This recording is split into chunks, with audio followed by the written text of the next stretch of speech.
नगर परिषद हद्दीच्या बाहेर ज्यांनी टॅक्स भरतो, जे यांना टॅक्स भरतात त्यांचे घर यांना टॅक्सच्या पावत्या दिल्यानंतर बी यांनी ती पाडली. मग तुम्ही टॅक्स कशाचा भरून घेत होते? त्याचं उत्तर नाही. का ते पैसे, ते टॅक्सचे पैसे यांच्या घरी जात होते? या महिन्याचा आहे, मागच्या महिन्याचा त्यांचा टॅक्स भरलाय. आम्ही यांना वारंवार विनंती केली 2 दिवस टाइम द्या. आमची जागा असून आम्ही यांना विनंती करत होतो की बाबा 2 दिवस टाइम द्या. तरी त्या मुलाचं तिथं लॅपटॉप, कम्प्युटर हे सगळं पाडण्यात आलं.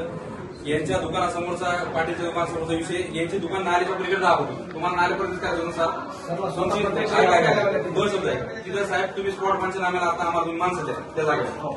आमची तुम्हाला 100% मान्य जर खासदार साहेब झाले तर काही अनुसूचित प्रकार झाला तर त्याची जिम्मेदारी साहेब. आमचं जे नुकसान झालेलं आहे आम्हाला त्याच्यावर तसं करून द्या. आमचं याच्यात काही आता पंचनामे करून घ्या, मोजून घ्या. आम्ही तुमचं सगळ्या गोष्टीसाठी तयार आहेत, तुम्हाला सगळ्या गोष्टी लागत आहेत. आणि उद्या आमच्या त्यात बाबा लोकांचा विषय गाडी लावून द्यायला दिवाळी आम्ही आम्हाला एक जागा गाड्याला साहेब कोऑपरेट करा त्यांना.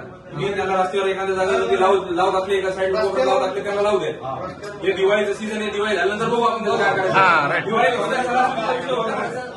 सगळ्या सणासुदीचा विषय साहेब. गोरगरीब काय जे बारीक दुकानदार करायचं बरं आलं, मोठमोठालेवाले मत जागेले आयुषमध्ये त्यांचं काही चालू नाही. तुम्ही इतक्या वर्षात 2-2 लाख रुपये, 50-50 रुपये त्यांचे दुकानात द्यायचे. याच्या आधी सुद्धा दिवाळ्या सगळं होऊन गेलं. त्यावेळेस कुठं नाही